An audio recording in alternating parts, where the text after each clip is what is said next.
달빛 아래 무덤 하나가 보였습니다. 저는 삽을 들고 조심스럽게 흙을 파기 시작했습니다. 찾았다. 무덤 속에 숨겨진 비밀 문서. 이것만 있으면 그자를 끝장낼 수 있습니다. 20년을 저는 무덤지기로 살며 이 순간을 기다렸습니다. 죽은 사람이나 돌보는 주제에 사람들은 저를 천대했습니다. 하지만 그들은 몰랐습니다. 제가 원래 북방의 용이라 불리던 장수였다는 것을, 그리고 오늘 모든 진실이 밝혀질 것입니다. 이 모든 것은 20년 전부터 시작되었습니다. 저는 강무진입니다. 아니, 이제는 그저 무덤지기 영감이라 불립니다. 20회입니다. 저는 이 깊은 산속 공동묘지에서 그 긴 세월을 살아왔습니다. 매일 아침 해가 뜨면 삿갓을 쓰고 낫을 들고 무덤 사이를 걸었습니다. 봉분에 자란 잡초를 뽑고 무너진 돌담을 쌓고 제사를 앞둔 묘역을 정리했습니다. 이곳은 고요했습니다. 살아있는 사람은 저 혼자뿐이었고 나머지는 모두 땅속의 주인들이었습니다. 야, 무덤지기 영감. 우리 할아버지 묘 좀 제대로 치워놨겠지? 가끔 산 아래 마을에서 양반 나리들이 말을 타고 올라왔습니다. 제사를 앞두고 묘를 확인하러 오는 것이었습니다. 예, 나리. 정성껏 모셨습니다. 저는 허리를 굽혀 대답했습니다. 죽은 사람이나 돌보는 주제에 그들은 코웃음을 치고는 돌아갔습니다. 저는 그 뒷모습을 묵묵히 바라볼 뿐이었습니다. 참아라. 아직은 때가 아니다. 하지만 저는 언제나 이렇지 않았습니다. 그때 저는 북방 오랑캐와 싸우는 변방의 장수였습니다. 칼을 들면 10명이 감히 덤비지 못했고 제 이름만 들어도 적들은 떨었습니다. 병사들은 저를 따랐고 조정에서는 저를 북방의 용이라 불렀습니다. 하지만 그 모든 것이 하룻밤 사이에 무너졌습니다. 강무진, 너를 영모죄로 체포한다. 저는 영모를 꾸몄다는 누명을 썼습니다. 함께 싸웠던 부장 이정환이 저를 모함한 것이었습니다. 그는 제 공을 가로채고 싶었습니다. 저를 제거하고 그 자리에 오르고 싶었던 것입니다. 제 가족은 모두 죽었습니다. 아내도 어린 아들도 늙은 어머니도 저만 살아남았습니다. 변방의 천민으로 끌려가 노역을 하다 어느 날 밤 저는 도망쳤습니다. 죽을 각오로 산을 넘고 또 넘어 이곳까지 왔습니다. 아무도 찾지 않는 깊은 산속, 죽은 자들만이 사는 공동묘지. 저는 무덤지기가 되었습니다. 죽은 자를 돌보는 일은 부정하다 하여 아무도 하려 하지 않는 천한 일이었습니다. 완벽한 은신처였습니다. 낮에는 무덤을 돌봤습니다. 밤에는 홀로 움막에 앉아 복수를 생각했습니다. 제 손에는 이제 칼 대신 낫이 들려 있었지만 제 몸은 잊지 않았습니다. 달이 뜬 밤이면 저는 산속 깊은 곳으로 들어갔습니다. 그리고 나뭇가지를 칼처럼 휘둘렀습니다. 휙, 휙. 바람을 가르는 소리. 그것은 칼의 소리와 같았습니다. 영감, 또 그러시네요? 어느 날 밤 뒤에서 어린 목소리가 들렸습니다. 깜짝 놀라 돌아보니 산 아래 마을에 사는 막동이라는 소년이었습니다. 넌 왜 이 밤중에 여기 있느냐? 제가 물었습니다. 저도 잠이 안 와서 산책하다가요. 근데 영감님은 맨날 밤마다 나무 막대기 휘두르시네요. 신기해요. 막동이가 호기심 가득한 눈으로 저를 바라봤습니다. 그냥 습관이다. 저는 짧게 대답했습니다. 혹시 옛날에 무인이셨어요? 저는 대답하지 않았습니다. 막동이는 순수한 눈으로 저를 바라봤습니다. 저는 더 이상 말하지 않고 돌아섰습니다. 그 뒤로도 막둥이는 가끔 밤에 찾아와 제 주변을 맴돌았습니다. 저는 내쫓지 않았습니다. 그 아이는 해가 없었습니다. 그렇게 세월이 흘렀습니다. 이정아는 이제 판서가 되어 있었습니다. 권력의 정점에 서서 백성들을 착취하고 제가 세운 공을 가로채 쌓아올린 부귀영화를 누리고 있었습니다. 하지만 저는 참았습니다. 무덤 사이에서 죽은 자들 틈에서 그 긴 세월을 참았습니다. 그리고 드디어 영감, 큰일이에요. 막둥이가 헐레벌떡 산을 올라왔습니다. 왜 그러느냐? 제가 물었습니다.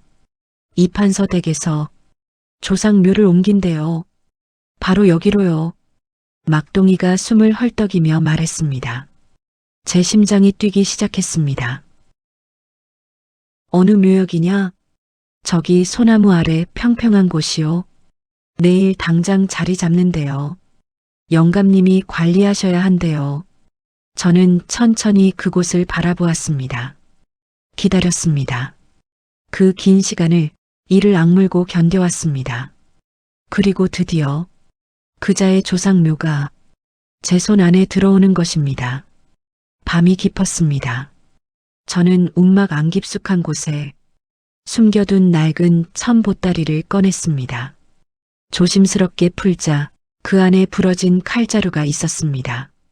제가 전쟁터에서 쓰던 명검의 칼자루였습니다. 칼날은 빼앗겼지만 이것만은 숨겨올 수 있었습니다. 저는 칼자루를 쥐고 밤하늘의 달을 올려다보았습니다. 기다려라, 이정안. 저는 나지막이 중얼거렸습니다. 차가운 바람이 불어왔습니다. 무덤 사이로 스치는 바람 소리는 마치 죽은 자들의 속삭임 같았습니다. 드디어 때가 왔다. 이튿날 이판서 댁의 행렬이 산을 올랐습니다. 자, 여기다. 여기가 명당이라 했어. 청지기 박서방이 큰 소리로 지시하자 인부들이 서둘러 관을 내려놓았습니다. 상여가 산길을 천천히 올라왔고 저는 멀찍이 서서 그 광경을 지켜봤습니다. 이정안의 할아버지 묘를 옮기는 것이었습니다. 원래 있던 곳이 풍수가 나빠 이곳으로 이장한다는 소문이었습니다. 어리석은 놈. 풍수는 내 목숨을 지켜주지 못할 것이다. 야, 무덤지기. 박서방이 저를 손짓으로 불렀습니다. 예, 나리. 저는 허리를 굽혀 그에게 다가갔습니다. 이제부터 이 묘는 내가 특별히 관리하는 거다. 알겠나? 예, 명심하겠습니다. 박서방이 저를 위아래로 훑어봤습니다. 그의 시선이 불편했습니다. 그런데 너. 그가 말을 멈추고 저를 이상한 눈으로 쳐다봤습니다. 넌 무덤지기 치고 뭔가 다르구나. 제 심장이 철렁 내려앉았습니다. 무슨 말씀이신지. 아니, 그냥 체격이 좀 건장해 보여서 말이야. 무덤이나 돌보는 놈이 어깨가 왜 그리 떡 벌어졌나? 저는 재빨리 허리를 더 구부렸습니다. 소인은 그저 나무를 많이 나르다 보니 그렇게 된 것 같습니다. 제 목소리를 더욱 낮추고 힘없이 대답했습니다. 그래, 뭐 그럴 수도 있지. 박서방은 의심을 거두지 않은 채 천천히 돌아섰습니다. 장례 절차가 시작되었습니다. 관이 묘자리에 내려지고 풍수를 보던 도사가 이것저것 지시를 했습니다. 저는 그 모든 과정을 조용히 지켜봤습니다. 이곳에 묻히는구나. 바로 저 아래에. 묘가 완성되고 사람들이 모두 돌아간 뒤 저는 그 자리에 홀로 남았습니다. 새로 만들어진 봉분 앞에 섰습니다. 이제부터 내가 지킨다. 내 조상의 묘를. 씁쓸한 웃음이 나왔습니다. 며칠이 지났습니다. 저는 매일 그 묘를 돌봤습니다. 잡초를 뽑고 돌담을 정리하고 봉분을 다듬었습니다. 그런데 이상한 일이 생겼습니다. 박서방이 자꾸 찾아왔습니다. 묘는 잘 관리되고 있나? 예, 날이 정성껏 모시고 있습니다. 그래, 그런데 말이야. 그가 저를 빙 둘러봤습니다. 너 혼자 사나? 예, 날이. 가족은? 없습니다. 원래부터 무덤직이었나? 질문이 점점 이상해졌습니다. 예, 그렇습니다. 이상하군. 무덤지기 치고는 말투가 너무 또박또박해 제 등에 식은땀이 흘렀습니다. 소인이 원래 말을 조심하는 성격입니다. 제 손이 떨리지 않도록 낯을 꽉 쥐었습니다. 박서방은 의심 가득한 눈으로 저를 한참 쳐다보다가 돌아갔습니다. 그날 밤 막동이가 급히 찾아왔습니다. 영감님, 큰일이에요. 무슨 일이냐? 마을에서 소문이 났어요. 영감님이 수상하다고요. 박서방이 이것저것 캐묻고 다닌대요. 저는 한숨을 내쉬었습니다. 그렇구나. 어쩌죠? 혹시 영감님 정체가 들키면 괜찮다. 아직은 의심일 뿐이다. 하지만 속으로는 초조했습니다. 너무 일찍 들켰나? 아직 준비가 덜 됐는데 며칠 후 더 큰 문제가 생겼습니다. 제사 음식을 준비하던 중이었습니다. 무거운 제기 상자를 나르려는 순간 한 하인이 발을 헛디뎠습니다. 상자가 그대로 산 아래로 굴러떨어지려는 찰나 저는 본능적으로 움직였습니다. 휙! 한 손으로 상자를 낚아챘습니다. 그것도 아주 가볍게. 헉! 주변에 있던 사람들이 모두 입을 벌렸습니다. 박서방도 그 자리에 있었습니다. 너, 지금 그걸 한 손으로? 저는 그제야 정신을 차렸습니다. 실수했다. 아, 이게. 급히 상자를 내려놓았지만 이미 늦었습니다. 저건 장정 둘이서도 힘겨운 무게인데 박서방이 천천히 다가왔습니다. 너 대체 정체가 뭐냐? 소희는 그저 무덤지기일 뿐입니다. 거짓말. 무덤지기가 저런 힘을 낼 리 없어. 다른 사람들도 수군거리기 시작했습니다. 혹시 도적은 아닐까? 이 산에 숨어든 역적일지도. 이판서댁 묘를 노린 건 아닐까? 소문은 걷잡을 수 없이 퍼졌습니다. 그날 저녁 박서방이 포졸 둘을 데리고 왔습니다. 무덤지기, 너를 조사해야겠다. 무슨 조사 말씀이십니까? 내 신분을 확인해야 해. 혹시 도적이나 역적이 이 산에 숨어든 것은 아닌지. 소인은 변명하지 마. 일단 마을로 내려와. 포졸들이 제 팔을 잡았습니다. 저는 저항하지 않았습니다. 여기서 싸우면 모든 게 끝이다. 산을 내려가는 길, 저는 고개를 숙인 채 생각했습니다. 이대로 가다간 계획이 틀어진다. 무언가 방법을 찾아야 해. 그때였습니다. 잠깐만요. 막동이가 숨을 헐떡이며 뛰어왔습니다. 그 영감님은 나쁜 사람이 아니에요. 내가 뭘 안다고? 박서방이 코웃음을 쳤습니다. 저도 봤어요. 영감님이 매일 성실하게 무덤 돌보시는 거.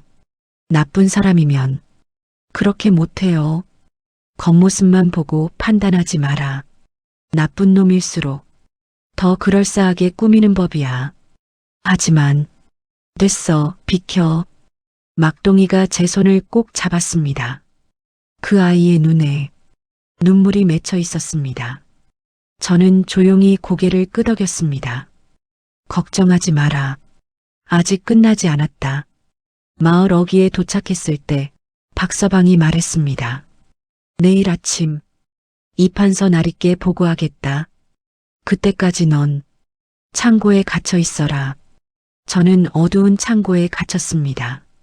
좁고 답답한 공간. 하지만 저는 침착했습니다. 기회는 온다. 반드시 온다. 창문 틈으로 들어오는 달빛을 바라보며 저는 다음 수를 생각했습니다. 이대로는 끝낼 수 없다. 아직 준비할 것이 남았다. 창고 안은 칠흑 같은 어둠이었습니다.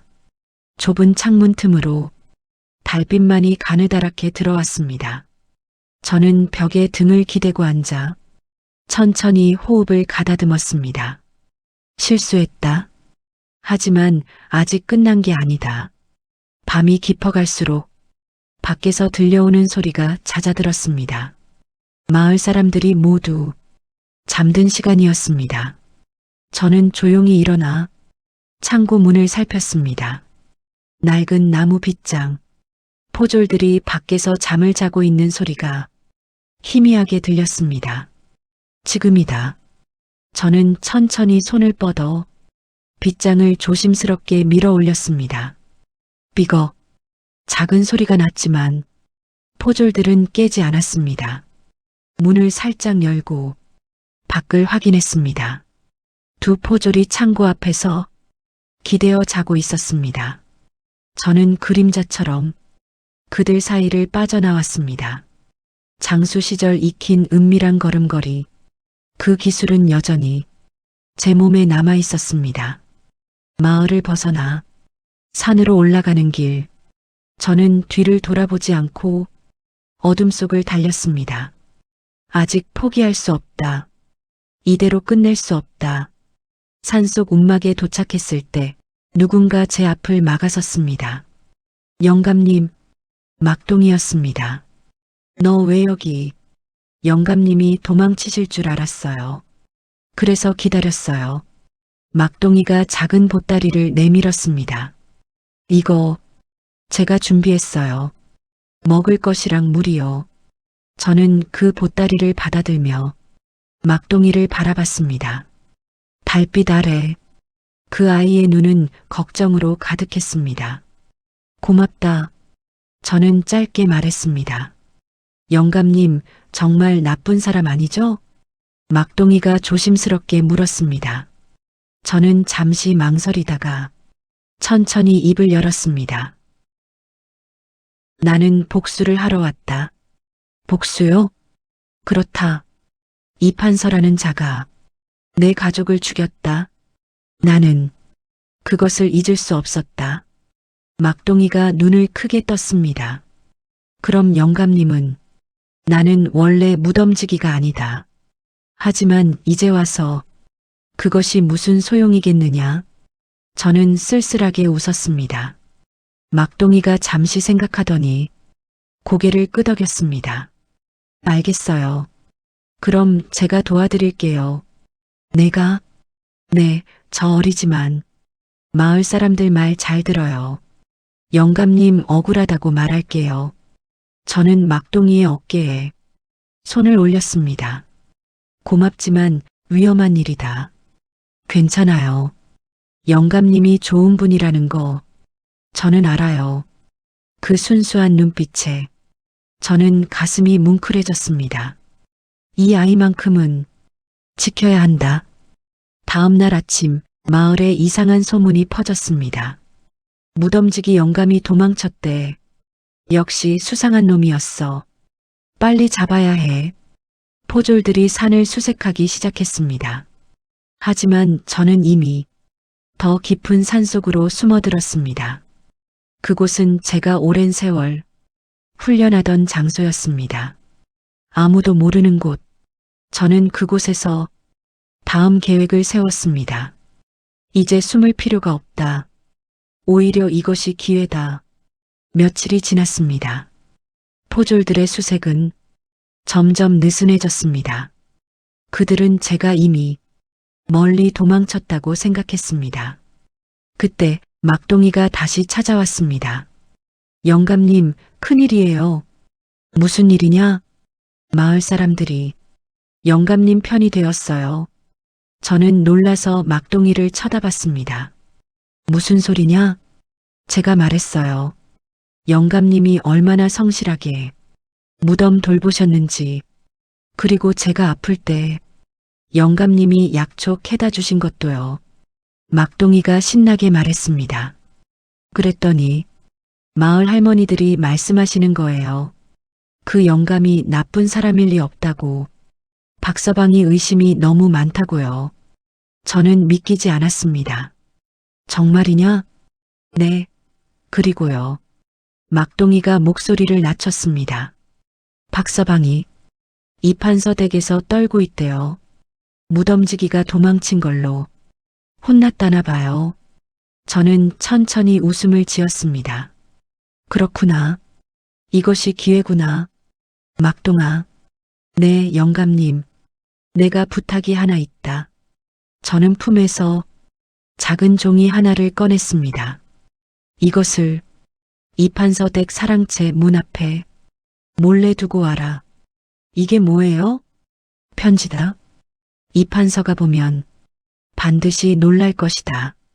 막동이가 고개를 끄덕이고 편지를 받아들었습니다. 그날 밤 막동이는 몰래 이판서 댁에 들어가 사랑채 문 앞에 편지를 두고 왔습니다. 다음 날 아침 이판서가 그 편지를 발견했습니다. 편지를 펼친 이판서의 얼굴이 하얗게 질렸습니다. 거기에는 이렇게 적혀 있었습니다. 강무진이 살아있다. 내가 저지른 죄를 나는 모두 알고 있다. 곧 내 앞에 서겠다. 이판서는 손이 떨려 편지를 떨어뜨렸습니다. 강무진. 그 이름을 어떻게... 그는 즉시 박서방을 불렀습니다. 당장 무덤지기를 찾아라. 그자가 누구든 반드시 잡아들여라. 박서방이 황급히 나갔습니다. 하지만 이미 모든 것은 제 계획대로 흘러가고 있었습니다. 저는 산속 깊은 곳에서 이 모든 상황을 지켜보며 천천히 다음 수를 준비했습니다. 이제 진짜 시작이다. 이정한, 내 차례가 왔다. 무덤 사이로 부는 바람이 제 옷자락을 휘날렸습니다. 저는 칼자루를 꺼내쥐고 밤하늘을 올려다보았습니다. 드디어 기회가 왔다. 편지를 받은 다음 날부터 산 전체가 뒤집혔습니다. 무덤지기를 찾아라. 이판서의 명령에 포졸들이 산 구석구석을 뒤졌습니다. 그들의 수는 전날보다 3배는 늘어나 있었습니다. 저는 더 깊은 곳으로 숨어야 했습니다. 며칠을 굶으며 동굴 속에 몸을 숨겼습니다. 차가운 바위에 등을 기대고 밖의 소리를 들었습니다. 이쪽을 더 살펴봐. 저 동굴도 확인했나? 포졸들의 목소리가 점점 가까워졌습니다. 저는 숨을 죽이고 칼자루를 꽉 쥐었습니다. 아직은 안 된다. 그들이 지나가길 기다렸습니다. 하지만 이번에는 달랐습니다. 여기 발자국이 있어. 한 포졸이 소리쳤습니다. 제가 남긴 흔적이었습니다. 들켰다. 저는 재빨리 동굴 깊숙이 들어갔습니다. 안으로 들어가 봐. 포졸들이 횃불을 들고 동굴 안으로 들어왔습니다. 저는 어둠 속에서 그들을 피해 움직였습니다. 하지만 동굴은 막다른 길이었습니다. 저기다. 횃불빛이 저를 비쳤습니다. 5명의 포졸이 칼을 빼들고 저를 포위했습니다. 꼼짝 마. 저는 벽을 등지고 섰습니다. 이대로 잡힐 수는 없다. 저항하지 마라. 순순히 따라오면 목숨은 살려주겠다. 포졸 하나가 말했습니다. 저는 대답하지 않았습니다. 그저 칼자루를 쥔 손에 힘을 주었습니다. 아직 칼날은 없다. 하지만 안 되겠어. 제 앞에 포졸들이 동시에 달려들었습니다. 저는 움직였습니다. 부러진 칼자루로 첫 번째 포졸의 손목을 쳤습니다. 칼이 땅에 떨어졌습니다. 두 번째 포졸의 다리를 걸었습니다. 그가 넘어졌습니다. 하지만 3명이 한꺼번에 저를 덮쳤습니다. 저는 버텼지만 결국 바닥에 쓰러졌습니다. 잡았다. 포졸들이 제 팔을 비틀어 뒤로 묶었습니다. 이럴 수가. 저는 끌려 나왔습니다. 산을 내려가는 길, 마을 사람들이 저를 보고 수군거렸습니다. 저게 그 무덤지기인가? 역적이라던데. 무서워 보이네. 저는 고개를 숙였습니다. 이렇게 끝나는 건가? 마을 한가운데 임시로 설치된 신문장. 이판서가 높은 자리에 앉아 저를 내려다보고 있었습니다. 20해 만에 보는 얼굴. 주름이 더 깊어졌지만 그 오만한 눈빛은 그대로였습니다. 내가 무덤직이냐? 이판서가 차갑게 물었습니다. 저는 대답하지 않았습니다. 입을 열지 않는구나. 좋다. 그가 손짓하자 박서방이 편지를 가져왔습니다. 이 편지 내가 보낸 것이냐? 이판서가 편지를 펼쳐 보였습니다. 저는 그제야 고개를 들었습니다. 그렇다. 제 목소리가 마을에 울려 퍼졌습니다. 감히 판서인 나에게 이런 글을 보내다니. 이판서가 벌떡 일어났습니다. 내가 누구냐? 강무진이 누구냐? 무슨 관계냐? 저는 천천히 입을 열었습니다. 강무진. 그는 20해 전 영모라는 누명을 쓰고 가족을 모두 잃은 장수였다. 그게 나와 무슨 상관이냐? 이판서가 소리쳤습니다. 하지만 그의 눈빛이 흔들렸습니다. 상관없다고? 내가 그를 모함했다. 내가 그의 가족을 죽였다. 헛소리. 증거도 없이 함부로 말하는 것이냐? 저는 품에서 하나를 꺼냈습니다. 부러진 칼자루. 이것이 증거다. 강무진의 명검. 북방의 용이 쓰던 칼. 마을 사람들이 웅성거렸습니다. 이판서의 얼굴이 창백해졌습니다. 그래서 뭐? 내가 그걸 훔쳐온 것 아니냐? 나는 훔치지 않았다. 저는 천천히 일어섰습니다. 포졸들이 저를 막았지만 저는 이판서를 똑바로 바라봤습니다. 왜냐하면 나 자신이 강무진이기 때문이다. 순간 모든 것이 멈췄습니다. 마을 사람들의 입이 일제히 벌어졌습니다. 이판서가 뒷걸음질 쳤습니다. 말도 안 돼. 강무진은 죽었어. 변방에서 죽었다고. 그렇게 믿고 싶었겠지. 하지만 나는 살아남았다. 20해 동안 내 옆에서 숨어 살았다. 제 목소리에는 20해의 한이 담겨 있었습니다. 거짓말이다. 증거를 대라. 이판서가 다급하게 소리쳤습니다. 좋다. 저는 천천히 웃었습니다. 내가 나를 모함할 때 함께 있던 자가 있었다. 부장 김창수. 그 역시 살아있다. 그가 모든 것을 증언할 것이다. 사실 김창수는 이미 몇 년 전에 죽었습니다.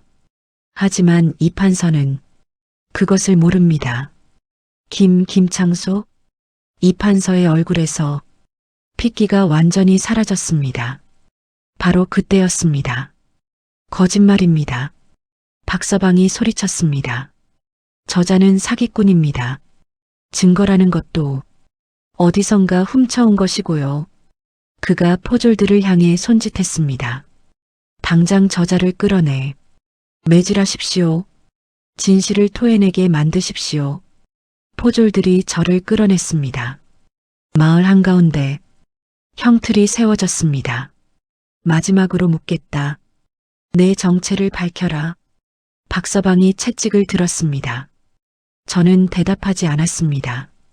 채찍이 제 등을 후려쳤습니다. 한 번, 두 번, 세 번. 고통이 밀려왔지만 저는 소리를 내지 않았습니다. 참아라. 조금만 더 참아라. 그때 군중 속에서 외침이 들렸습니다. 그만두세요. 막동이었습니다. 그 아이가 앞으로 뛰쳐나왔습니다.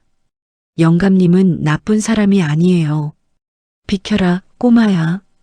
박서방이 막동이를 밀쳤습니다. 막동이가 바닥에 넘어졌습니다. 저는 그 순간 모든 이성을 잃을 뻔했습니다. 아이를 건드리지 마라. 계속해. 박서방이 다시 채찍을 들었습니다. 하지만 그때 뜻밖의 목소리가 들렸습니다. 그만, 늙은 여인의 목소리였습니다. 마을 최고령 할머니가 지팡이를 짚고 나왔습니다. 저 영감은 우리 마을을 위해 일했소. 20해 동안 단 한 번도 게으른 적이 없었소. 다른 마을 사람들도 하나둘 나서기 시작했습니다. 맞아요. 저 사람은 나쁜 사람이 아니에요. 이판서 나리가 뭔가 숨기시는 거 아닙니까? 박서방이 당황했습니다. 입 다물어. 이것들이 감히. 하지만 군중의 목소리는 점점 커졌습니다. 이판서가 자리에서 일어났습니다. 모두 조용히 하라. 그의 목소리에 잠시 정적이 흘렀습니다. 저자를 오게 가더라. 내일 아침 한양의 의금부에 보고하겠다. 포졸들이 저를 끌고 갔습니다. 저는 끌려가며 이판서를 바라봤습니다. 그의 눈에는 두려움이 가득했습니다. 좋다. 두려워하거라. 진짜는 이제부터다. 그날 밤 저는 어두운 옥에 갇혔습니다. 차가운 바닥에 누워 천장을 바라봤습니다. 온몸이 쑤셨지만 마음은 오히려 평온했습니다. 이제 거의 다 왔다. 밤이 깊어갈 무렵 작은 소리가 들렸습니다. 영감님, 창살 밖에서 막동이가 속삭였습니다.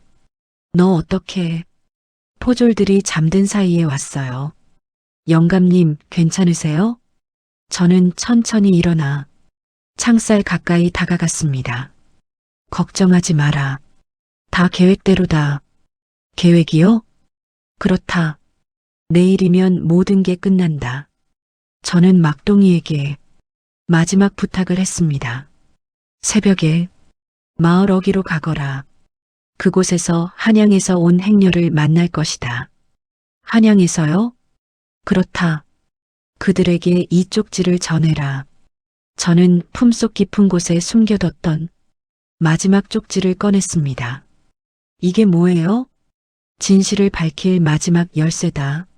막동이가 쪽지를 받아들었습니다. 알겠어요, 영감님. 꼭 전하겠습니다. 그 아이가 사라진 후 저는 다시 누웠습니다. 이정한, 내 최후가 다가오고 있다. 동이틀 무렵 마을이 술렁이기 시작했습니다. 한양에서 사람들이 왔다. 암행어사라던데. 이판서 댁으로 향한대. 저는 그 소리를 들으며 조용히 웃었습니다. 얼마 후 포졸들이 저를 끌어냈습니다. 마을 광장에는 더 많은 사람들이 모여 있었습니다. 그리고 높은 단 위에는 낯선 관복을 입은 이들이 앉아 있었습니다. 암행어사와 그 일행이었습니다. 죄인을 데려와라. 암행어사의 목소리가 울려 퍼졌습니다. 저는 단 앞으로 끌려갔습니다. 이판서도 그곳에 있었습니다.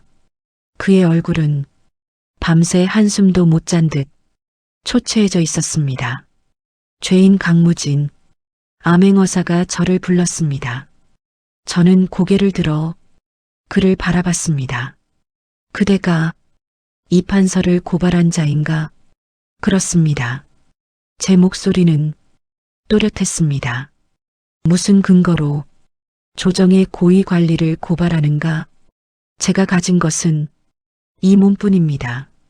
하지만 진실은 숨길 수 없습니다. 저는 천천히 일어섰습니다. 포졸들이 저를 막으려 했지만 암행어사가 손을 들어 제지했습니다. 말해보라. 저는 이판서를 똑바로 바라보며 입을 열었습니다. 20해 전 저는 북방의 장수였습니다. 오랑캐와의 전투에서 큰 공을 세웠습니다. 하지만 제 부장이었던 이정한, 바로 저 사람은 제 공을 가로채고 싶어 했습니다. 이판서가 벌떡 일어났습니다. 거짓말입니다. 저자는 미친 자입니다. 조용히 하시오. 암행어사가 차갑게 말했습니다. 계속하시오. 저는 숨을 깊이 들이마셨습니다. 그는 저를 역모로 모함했습니다. 거짓 증거를 만들고 거짓 증인을 매수했습니다. 제 가족은 모두 죽었습니다. 저만 살아남아 변방의 천민으로 끌려갔습니다. 그곳에서 도망쳐 이곳까지 왔습니다. 20해 동안 무덤지기로 살며 복수의 기회를 기다렸습니다. 마을 사람들이 숨죽이며 제 이야기를 들었습니다. 증거가 있는가? 암행어사가 물었습니다. 있습니다. 저는 품에서 칼자루를 꺼냈습니다. 이것은 제 명검의 칼자루입니다. 북방의 용 강무진의 칼. 그리고 저는 등을 돌려 웃옷을 벗었습니다. 제 등에는 20해 전 전투에서 입은 깊은 칼자국이 남아 있었습니다. 이것은 오랑캐의 칼에 맞은 상처입니다. 당시 전투 기록에 남아 있을 것입니다. 장수 강무진 등에 큰 칼자국을 입고도 끝까지 싸웠다는 기록이 암행어사가 부하에게 손짓했습니다. 부하가 두루마리 하나를 꺼냈습니다. 전투 기록을 가져왔습니다. 그가 펼쳐 읽기 시작했습니다. 장수 강무진 등에 큰 상처를 입었으나 끝까지 전투를 지휘하여 대승을 거두었다. 암행어사가 저를 다시 바라봤습니다. 상처의 위치와 크기가 기록과 일치하오. 이판서의 얼굴이 재처럼 하얗게 변했습니다. 하지만 그것만으로는 더 있습니다. 제가 다시 말했습니다. 저는 20해 동안 이판서 댁 조상 묘를 지키며 그의 비리를 모두 지켜봤습니다. 그가 백성들에게서 거둔 부당한 세금, 뇌물로 받은 금품, 억울한 자들을 옥에 가둔 일, 그 모든 증거가 바로 저 묘 아래 땅속에 묻혀 있습니다. 군중이 웅성거렸습니다. 암행어사가 손을 들어 정숙을 명했습니다. 그 말이 사실인가? 사실입니다. 이판서는 자신의 비리를 기록한 장부를 조상 묘 밑에 숨겨두었습니다. 가장 안전한 곳이라 생각했겠지요. 하지만 저는 알고 있었습니다. 제가 직접 그 묘를 관리했으니까요. 이판서가 비틀거렸습니다. 아니다. 그럴 리가. 당장 확인하라. 암행어사의 명령에 포졸들이 산으로 올라갔습니다. 잠시 후 그들이 돌아왔습니다. 손에는 흙투성이 나무 상자가 들려 있었습니다. 상자를 열자 낡은 장부들이 나왔습니다. 암행어사가 장부를 펼쳐봤습니다. 그의 얼굴이 굳어졌습니다. 이것은 모든 비리의 기록입니다. 제가 말했습니다. 얼마를 받았고 누구를 해쳤고 어떤 악행을 저질렀는지 낱낱이 적혀 있습니다. 암행어사가 천천히 이판서를 돌아봤습니다. 이정한. 그 이름을 부르는 순간 이판서가 무릎을 꿇었습니다. 용서해 주십시오. 제가 잘못했습니다. 그는 완전히 무너졌습니다.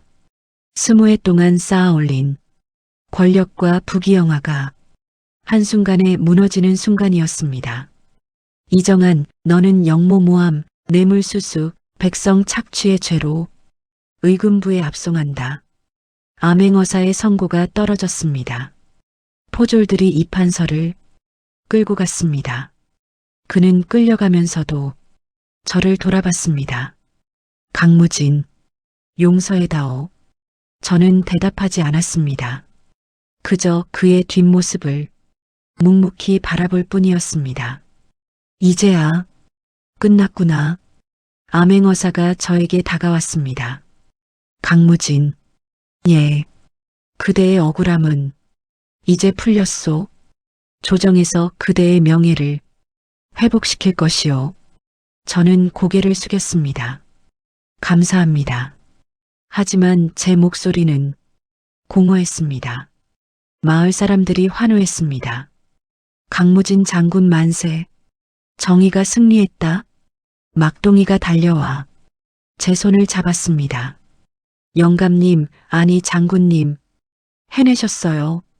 저는 그 아이의 머리를 쓰다듬었습니다.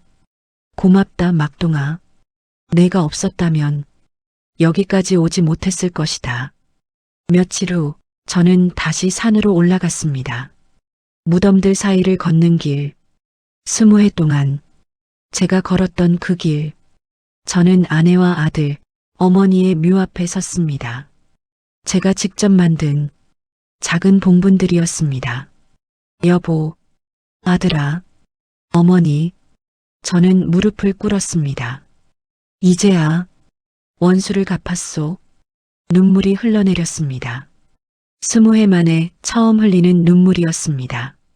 하지만 저는 하늘을 올려다봤습니다. 이제 어떻게 살아가야 할까요?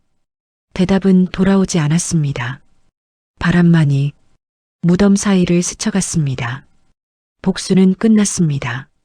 하지만 가족은 돌아오지 않았습니다. 20해라는 세월도 되돌릴 수 없었습니다. 저는 천천히 일어섰습니다. 품에서 칼자루를 꺼내 묘 앞에 놓았습니다. 이제 이것도 필요 없게 되었소. 저는 묘에 절을 했습니다. 그리고 천천히 산을 내려갔습니다. 산 아래에서 막동이가 기다리고 있었습니다. 장군님, 어디 가세요? 저는 잠시 생각하다가 대답했습니다. 아직은 모르겠다. 하지만 저는 막동이를 바라봤습니다. 새로운 시작을 해야겠지. 저도 함께 가도 될까요? 막동이가 조심스럽게 물었습니다. 저는 그 아이의 어깨에 손을 올렸습니다. 그래, 함께 가자. 우리는 나란히 마을을 떠났습니다. 뒤돌아보니 해가 지고 있었습니다. 20해의 어둠이 마침내 끝나고 새로운 날이 시작되는 순간이었습니다. 저는 알고 있었습니다. 복수가 주는 것은 만족이 아닌 공허함이라는 것을. 하지만 그럼에도 해야만 했던 일이었습니다. 이제 저는 남은 삶을 어떻게 살아갈지 고민해야 했습니다. 복수자가 아닌 한 사람으로서 달이 떠올랐습니다. 그 달빛 아래 저와 막동이는 새로운 길을 향해 걸어갔습니다.